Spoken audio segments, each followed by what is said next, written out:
Gertrude Stein was an American writer who wrote in an idiosyncratic stream of consciousness style. She used a lot of repetition in a playful way to evoke what she called the excitingness of pure being. Some of the quotes that she's attributed to is "a rose is a rose is a rose," "there is no there, things like that.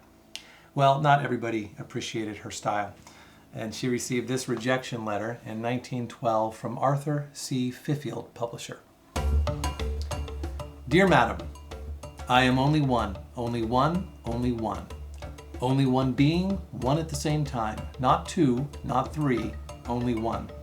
Only one life to live, only 60 minutes in 1 hour. Only one pair of eyes, only one brain, only one being. Being only one, having only one pair of eyes, having only one time, having only one life. I cannot read your manuscript 3 or 4 times. Not even one time. Only one look is enough. Hardly one copy would sell here. Hardly one.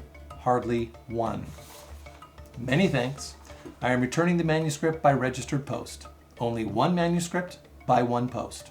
Sincerely, A.C. Fifield.